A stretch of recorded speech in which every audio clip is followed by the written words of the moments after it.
Hello and welcome to the Busy Mum Show, the show to help mums and their families thrive. I'm your host, Dr. Leonora Rhodes, and today I'm bringing you an interview with Judy Goss. Judy is CEO and founder of women's networking group Over 40 Females. Before I introduce you to Judy, I'd like to tell you a little bit more about the concept for the show. I'm on a mission to enhance the lives of women and their families, and I've been doing this for over 20 years as a physician, coach, and neurotherapist, and with my book, Beyond Soccer Mom, Strategies for a Fabulous Balanced Life. The next natural step for me was to bring you interviews with top experts to inspire and inform you, and that is the Busy Mom Show. So today, I have on the show Judy Goss, and I'm going to read Judy's bio to you. Judy is founder and CEO of women's networking group Over 40 Females. She began her career as a Ford model. She is a published author, former magazine editor, host of What Women Want Radio, and is regularly seen on TV as a lifestyle and women's expert. Oh, and what's more, she's a mum of twin girls. So, hello, Judy. Thanks for being on the show today. Well, thank you so much for having me. And I have the cover of your book right beside me. So, Judy, tell me a little bit more about your journey. I know it sounds amazing, but I know it hasn't always been easy for you. No, it hasn't been easy. I always heard the expression, life is full of ups and downs. And, sometimes it seems like the downs come all at once and sometimes the ups come all at once. But you want me to start from my journey as far as from a magazine editor, or where did you want me to start? Because I'm 46, so it's been a long journey. So let's go from magazine editor. Okay. Yeah. So, as Leonora said, I basically come from a high fashion modeling background. I went to school first, and then went back a few years later to finish up. So I've kind of always been jumping around a lot as far as my career and education, just because every time I got a great opportunity that I couldn't resist, I would take it. So flash forward to when I became a freelance editor at Cosmopolitan magazine, and that led me to become an editor at More magazine, where this is a lifestyle magazine for women over the age of 40. And I was there for a couple of months, and they tapped me to be their national spokesperson for fashion and beauty segments for TV. And it was pretty funny because my first TV segment was a CBS early show. And I'd never done a TV segment before in my life. And they asked me if I was media trained, and I said yes. So from there, that's basically how my TV career started. But I was there for a couple of months after that, after I started doing TV segments for them in the fashion and beauty department, as well as being an editor. They asked me to be their spokesperson for their model search, which was about 20,000 applicants around the country every year. It was their 10th year. And I traveled the country going to the open calls that they held to sign up for this model search.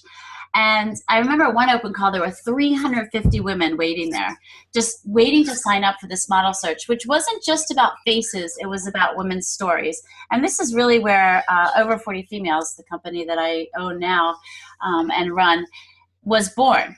Because I realized, talking to all these women around the country, that, we have so many stories by the time we get to 40.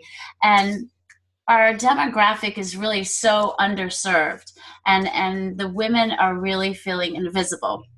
So I thought, wow, okay, there's something here. But I was already working for a magazine called More magazine, and it was already for women over the age of 40.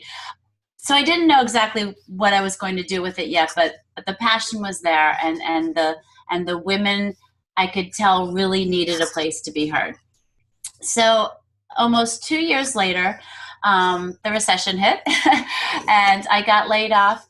And, as I was going through talking to all these women, I would bring stories back to the magazine and try to get the other editors or my beauty and fashion director to feature these women. And of course I had to say no to 99.9% of them, right? There are only so many pages in the magazine. So when I got laid off, I thought, you know what? I got a great severance. It was all very friendly. Actually, I was their host a year later for the National Reinvention Convention, where all of a sudden I was interviewing Laura Bush and Barbara Corcoran and all these fabulous women. But before that, I thought, you know what? I have this severance. I have health insurance right now. While I go look for another job, I'll start giving back and writing about these women and giving them the links to promote themselves, because I didn't know how else I could do it. So I had a following from that. And then I was starting to get more of a following because I was doing TV. And then at the same time, my book came out with St. Martin's Press. And, you know, I started posting these stories on social media. This is, you know, years ago when nobody really knew what Facebook was. And I noticed the women reacting with each other, not just to the stories, but with each other and going back and forth. And I started thinking, oh my gosh, what if we can get all these women, not all of them, obviously, because I was in Manhattan at the time, but at least around that area. What if we get these women together, because it was big concentration, because that was where I was based, and see what we can do. So my first event was April 2010, specifically to get these women together that I was still keeping in touch with, and basically said no to being in the magazine. A couple of them made it in the magazine, and I'm friends with them still now. And over almost 70 women showed up at that event that night, and I couldn't believe the energy in the room of the women wanting to help each other and wanting to, you know, collaborate and connect with each other. So that's really where Over 40 Females was born. And during that time that I built Over 40 Females, of course, I experienced another layoff in between, where I did get another job after more, but then I got laid off again. And my husband's business started crashing and burning, and eventually he went bankrupt, and I had twin toddlers at home. So, you know, this all, you know, you talk about ups and downs. Well, that was my down. You know, one Christmas, my twins didn't even have, I couldn't even get them Christmas presents. I could actually barely afford to go into the city. And now I'm in living in Long Island, to network and to build my business. But here I am, fortunately, 4 years later, and I have a nationally acclaimed company with 20 chapters around the country, and we are launching our online community initiative in September. So it's very exciting. It is September already, so it's right around the corner. Absolutely. It's an amazing journey. You gave me goosebumps when you were telling your story there, Judy. Oh, thank you. It's amazing. I don't think you ever meet a woman who hasn't a story to tell. That's with right. Enormous ups and downs in it. Unfortunately, it is part of life, and you know, I think we all learn more from those times in our lives than we do from our successful times. So that's the good news about the ups and downs of life. But right. And that we're still here to tell about it, right? Yeah, so it's a shame we have to learn that way, but that's life. Yeah. So and just a bit of personal kind of input from me. Over 40 Female, I've been a member of Over 40 Females, as you know, for over 3 years. Yay. And it's been amazing for me, because I think being an entrepreneur can be very, very lonely. And, yes.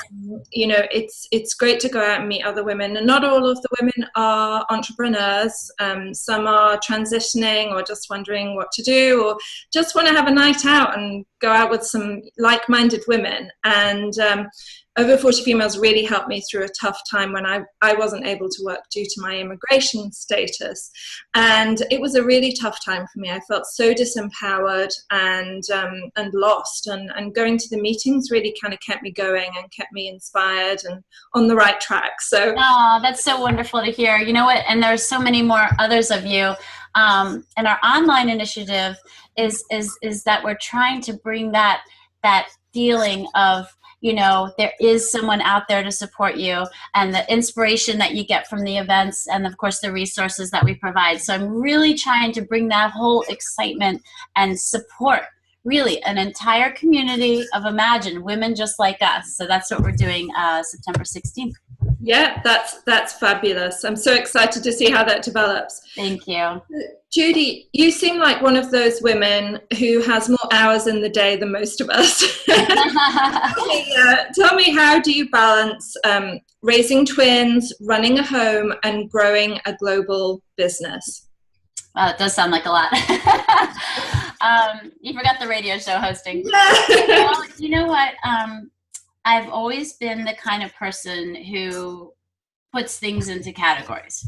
I'm very organized. So I have my Excel spreadsheets, and everything I do, I try to keep it, for lack of a better word, just organized. So that's how I apply balancing motherhood and work and that type of thing. When I'm with the children, I'm with the children. So I'll think to myself, okay, get as much work done as you can before 1 o'clock on a Saturday, but then from 1 to 5, take that break and be with your kids, and don't be like this on the phone. So I have those, sometimes it's an hour, sometimes it's 2 days, over July 4th weekend. I think I went for almost 2 days without checking my phone. Because it was July 4th and everything's closed. And the day before everybody's traveling, So, and I might have went for almost 3 days, but my point is that I made myself a time frame. And I knew at the end of those 2 days that I was going to be checking my phone again. And the mental part of it is that you have to know, which it took me a long time to learn, that your company and your business and everything will still be there after you take this time out. And it really keeps me from burning myself out. So that's really how I do it, is categorizing and make sure, and like when I'm working, the kids are not to bother me unless, of course, there's an emergency, and they need to give me my time too. So I put 150% into what I'm doing at that time. Yeah, that's great advice. And I'm somebody who struggles with organization, and I do find that when I am very rigid and structured and I have all of these worksheets that I've designed for myself, and when I stick to that, I'm much more efficient. Right. And it's really interesting. I was just thinking back to when I went back to work after I had my first son, and I was a public health doctor at the time. And before I had my son, when I was at work, I would, I'd have coffee with people, I would chat, I would kind of socialize at work, and it would take me a while to get down to doing the work. But once I had a child, my time at work was so much more precious, and I wanted to get home on time, and I just became so much more efficient because in my mind, I, as you said, prioritized the work at the time.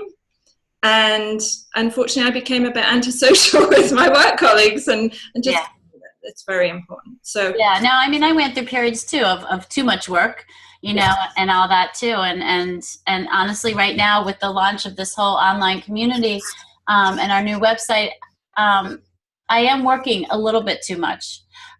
But there are some times when you just have to say, forgive yourself and just know that when you go to the other side and you spend time with the kids, it's just a matter of going back and forth and just really trying to, like you said, set priorities. Yes. And I think children, if you explain to them, if you're very explicit with them about the reasons why, and you set the boundaries at the beginning, and you're humble about the fact that that you're having to work, and you apologize to your children when you're unable to keep your promises to them. That's right. And then you spend quality time with them, then I think children really thrive in that environment. And there's a lot of research that shows that children, especially girls, do better if their mother works, which is really fascinating, because I think you're giving them a role model of somebody who knows that it's important to have a life for herself and to be productive and to do something in their life with purpose and meaning. And that's really independent. Yeah, absolutely. It's really important for girls, especially, to see that. And also for the boys as well, to know that, if and when they ever get married, that it's good for their wife to have those things as well. So, right. Exactly. So my next question is, what advice do you have for a woman, particularly women over 40, who are thinking about starting a business? Well, it depends if you have an idea or not. But I think that, if you do have an idea, you should make sure that you test it out in the marketplace first. Yeah. We are women over 40, so we don't have time to waste with putting something out and having it fail when it could have been prevented by just doing a test in the marketplace. So, for example, with over 40 females, I started throwing these events where I realized all the women were connecting in Manhattan, and I thought, okay, well, that worked. I wonder what's here. So I started throwing them every month, not really knowing where I was going with it. But then when I started putting together a program and a template for how the events ran and that type of thing, I wanted so badly to just go across the country and start opening up chapters right away. But I wasn't sure if my vision was going to work in Arizona, in Connecticut, in Florida, because Manhattan is a very unique community. Yeah. And, just because it worked there doesn't mean, and not even it worked. For me, it was the feeling of the women. I wanted that same feeling that I was getting from the women in Manhattan coming out of the events filled with inspiration and excitement for, for whatever they're going to do next. So I tested it by throwing events in just totally random places where I knew people, like Connecticut and Arizona. And I did find out that it was in Florida. I just threw these test events. I didn't open a chapter, but I just went there to see. And I couldn't believe all across the country it was the same feeling. So I thought, you know what, I'm going to take this and start running with it. But it's the same if you have a product. You need to go out there and take surveys and test it out in the market. And the next thing, as far as opening a business, you don't really have to spend a lot of money.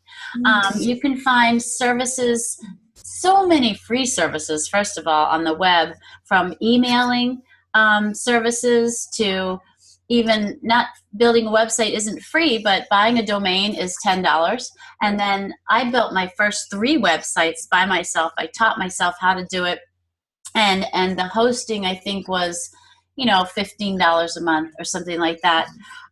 You have freelancers now on the web that you can hire for just a few dollars an hour if you need tech support, that type of thing.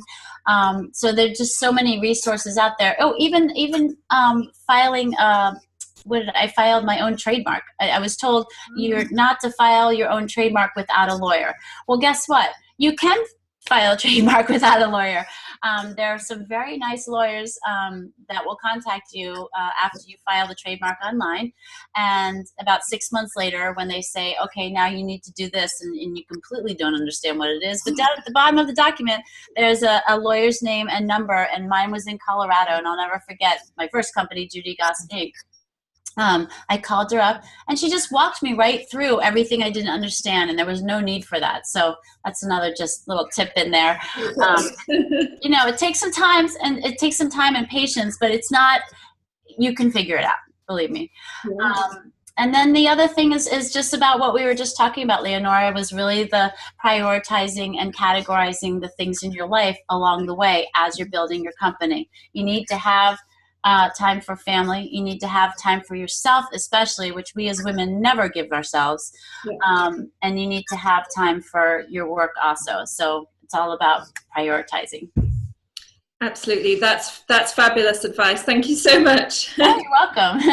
So tell me about how you look after yourself, because I know that you put a high value on health and particularly on your mental health, and you and I have talked about that before.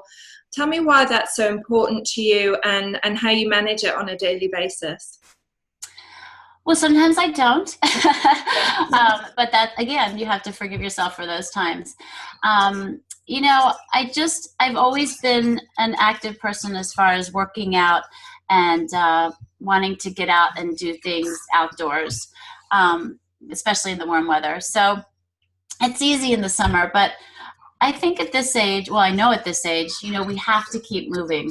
Yeah. And there are so many benefits to just 20 minutes a day, 3 times a week, doing something, going for a walk, going to the gym, whatever it is. I hate going to the gym. I got to be honest with you, but I really force myself because I know I'll have more energy. Yeah. The oxygen flows to your brain much better, so you can think and figure things out better. And I think there's a sense of just feeling more balanced if you're working out on a regular basis and moving.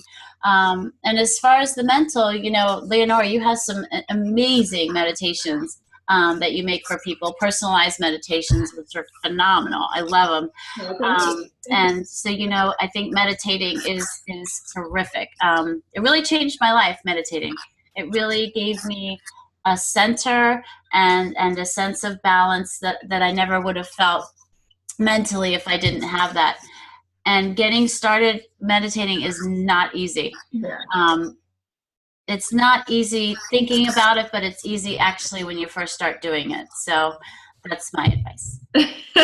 Yeah, I remember I tried to teach myself to meditate in my early 20s. I was always a bit of I had hippie parents, and there were a lot of books in the house around about Buddhism and meditation and things, and I remember when I was a junior doctor trying to teach myself to meditate, but my mind was just so busy and I just couldn't switch off. I just had to give up eventually, and then I rediscovered meditation actually when I was doing the neurofeedback training. My supervisor suggested I add it in to the therapy that I was doing, and I actually found that the meditation was more powerful than the therapy I was doing. Wow. Which is why I kind of shifted over to coaching and teaching meditation and things. So yeah, I mean, I feel like it's just like anything else. If you stick with it, you'll start to see the benefits. So let's compare it to dieting, right? Yeah. If you watch what you eat for a couple of days, you're not going to lose 10 pounds by the end of the week. Yes. Okay. So if you start meditating a couple of times and think, I don't feel it, or I just can't do it, or, I can't turn my brain off long enough. You know what? You haven't given it enough time. And I was like this too. I thought, God, what are the benefits here? It's been 10 minutes. Okay, I'm done. Like, I don't know what this is, but I don't think I gave it enough of a chance at first. And it's hard because you need to, like dieting or anything else, give it its chance and let it, give it time to see the benefits. Absolutely. So Judy, I have one more question for you. Mm-hmm. What's next for Over 40 Females? Tell us a bit more about what's coming up in the year ahead. Oh my gosh. Well, right now it's really about our online initiative. We have thriving, exciting, amazing chapters around the country, 20 of them, and we're opening 2 to 3 to 4 a month. But we do know that most of the women in the country and around the world, obviously, don't have live chapters in their area, and they don't have access to those live events. So the point of the online community is really to bring, everything that women are experiencing, except for obviously the live connections online. Yes. So we, and besides that, we have a whole back end of our profiles. I'd like this to be really the Facebook, LinkedIn for women over 40. I mean, I'm tired of men messaging me on Facebook and just, people that I really don't want to talk to. And I really just wanted to have a private social community within Over 40 Females. Now that is actually coming along with your own blog. So again, for those of you who don't have websites and you don't have blogs, or maybe you don't know how to set it up, you get your own blog in Over 40 Females, and we have a special social media app that allows you to share it all over social media, and that's even more exposure for you. And there's your own photo gallery, and there's a career center, and you can see who's online that you can chat with live right with them right then and there. And we just have so many more benefits that I think that if the women over 40 just come together, there's so many more things we can do together. So that's the whole purpose of that. So I'll be, plugging that all over the place. And fortunately, we're still getting all kinds of crazy press. And Leonora, I really thank you for the interview today. So this really helps too. And, I thank you for supporting us for 3 years. It's just really been fantastic. And So that's where we're going. We're going global in just a couple weeks. Yeah. That's absolutely fabulous. I love the idea of the more private community as well, because Facebook is just, it's becoming a bit intrusive, and as you say, kind of messages from men that you've never met telling you that they love you. And yeah, and now I'm getting that on LinkedIn also. I'm starting to get that type of thing on LinkedIn, and Twitter is great, but it's Twitter. There's only so much you can do on it, and we do have, right from our website, ways to push out all of your everything on Twitter, on Facebook, everything. So, and then we also have, the wall posts. We have forums and discussions that members can open up and talk about. We already have a Fairfield chapter director. She asked about a favorite summer recipe, and as our Chicago chapter director asked about who wants to carpool to the next downtown event, that type of thing. So it's really a place, eventually maybe more of an Angie's List, where we can go in and really, if I need a coach, a therapist like you, I can go in and see who there is available to me, or a website, designer, or a lawyer. Look at over 40 females first. That is going to be my whole mission over the next year. That's absolutely fabulous. Well, thank you so much, Judy. I'm afraid we're running out of time. We could talk all day. Yeah, that's for sure. But, I'm very grateful that you came on the show, and thanks for sharing your story and your inspiration with my audience. So thank you, Judy. Thank you, Leonora. Thank you. So thank you for watching. If you enjoyed this video, please like, share, or subscribe. And head on over to thebusymumshow.com to watch other shows in the series. Have a fabulous day, and bye for now.